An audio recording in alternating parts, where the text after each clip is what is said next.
নিশ্চিতভাৱে বিহপুৰীয়া বিধানসভা সমষ্টিত মুখ্যমন্ত্ৰী ডাঙৰীয়াৰ আগমন আমাৰ প্ৰতিজন বিজেপি দলৰ কাৰ্যকৰ্তা আৰু সন্মিলিত গণশক্তি অসম গণ পৰিষদ BPF আৰু শুভাকাংক্ষী যিসকল ৰাইজ আছে সকলোৰে কাৰণে এটা ভাল দিন বুলি ভাবিছোঁ। কাৰণ আমাৰ বিহপুৰীয়াত মাধৱদেৱ কলাক্ষেত্ৰ মই আৰম্ভ কৰিছিলোঁ, কিন্তু পূৰ্ণাংগ ৰূপ দিছে ডক্টৰ হিমন্ত বিশ্ব শৰ্মাই। আগতে তেখেতে প্ৰতিশ্ৰুতি দিছিলে যে গুৰুজনৰ নামত এখন বিশ্ববিদ্যালয় দিম বুলি। আজি বিশ্ববিদ্যালয়ে পূৰ্ণতা পালে। আজি আমি তেখেতৰ ওচৰত এটা প্ৰস্তাৱ দিম। প্ৰেম বৰা বৰদেউতা, দেৱানন্দ হাজৰিকা ককাইদেউ, কেশৰাম বৰা ককাইদেউ আৰু মই চহী কৰিছোঁ, আমি 4জন প্ৰাক্তন বিধায়কে, যে আমাক বিহপুৰীয়া সমষ্টিক পূৰ্ণ পৰ্যায়ৰ সমজিলা লাগে। আৰু যিহেতু তেখেতে প্ৰতিবাৰতে কিবা এটা দি আছে, সমজিলা এখন আমি বিচাৰিছোঁ, আমি আশা কৰিছোঁ, বিশ্বাস ৰাখিছোঁ পাম।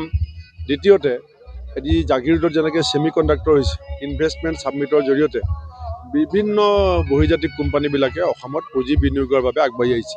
গতিকে আমাৰ ইয়াত পৰ্যাপ্ত মাটি আছে, শান্তি আছে। অৰুণাচলৰ এয়াৰপৰ্ট আমাৰ ইয়াৰ পৰা 35 মিনিটৰ ৰাস্তা, আৰু আমাৰ অৰুণাচলত হাইড্ৰ' ইলেক্ট্ৰিচিটি পাৱাৰ প্ৰজেক্ট আছে।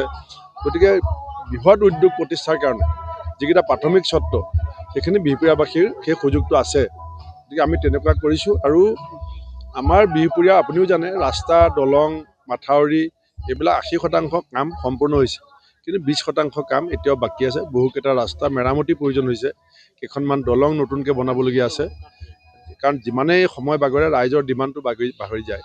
ৰাইজে মোক কৈছে সেই কথাখিনি মুখ্যমন্ত্ৰীক জনাব লাগে বুলি। মই আপোনাৰ জনপ্ৰিয় চেনেলৰ জৰিয়তে যদি মুখ্যমন্ত্ৰী আহি পোৱাৰ আগতে এই কথাখিনি কৰ্ণগোচৰ হয়, মই ভাল পাম। আপুনি এটা ব্যতিক্ৰমী প্ৰচাৰ কৰিছে, তেওঁ মুখ্যমন্ত্ৰীৰ লগত আপোনাৰ ফটো ৰাখি এষাৰি বাক্য লগাই আপুনি আগতকৈ ব্যতিক্ৰমী প্ৰচাৰ আৰম্ভ কৰিছে। মই বিহপুৰীয়া সমষ্টিবাসীক চাওক, মিছা কথা কৈতো লাভ নাই। বিজেপিত মই একেবাৰে নতুন। মই কংগ্ৰেছ দলৰহে আগতে ইয়াত নিৰ্বাচনী প্ৰচাৰ খেলিছোঁ। ইয়াৰ যিটো বিজেপিৰ সাংগঠনিক ভেটি, সেইটো হিমন্ত বিশ্ব শৰ্মা ডাঙৰীয়া, দিলীপ শইকীয়া ডাঙৰীয়াৰ নেতৃত্বত গঢ় লৈ উঠা ভেটি। আৰু যোৱা 2 মাৰ্চত মুখ্যমন্ত্ৰী আহোঁতে এটা সাংঘাতিক কথা কৈছিল, 5 জেগাত কৈছিলে যে যোৱা 5 বছৰত বিহপুৰীয়া সমষ্টিত যিমান কাম হৈছে, অহা 5 বছৰত তাৰ 4 গুণ কাম ইয়াত হ'ব। 4 গুণ কামৰ যিটো তেওঁ এনাউন্স কৰিছিলে, এইটো কোনে আগভাগ ল'ব? বিহপুৰীয়া সমষ্টিৰ ভৱিষ্যতৰ বিধায়কজনে আগভাগ ল'ব। সেইকাৰণে মই মুখ্যমন্ত্ৰীৰ যিটো বিহপুৰীয়াবাসীৰ প্ৰতি প্ৰতিশ্ৰুতি আছিলে, ৰাজহুৱা প্ৰতিশ্ৰুতি, সেই প্ৰতিশ্ৰুতিটোক মই ৰাইজৰ ওচৰলৈ লৈ গৈছোঁ।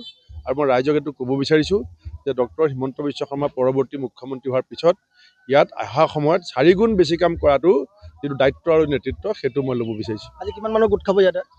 চাওক, এতিয়া আপোনালোকে জানে ফিল্ডখনৰ যিটো জেনেৰেল কেপাচিটি সেইটো 30,000 বুলি কয়, কিন্তু চকী আমি ইমান গোটাব নোৱাৰিলোঁ।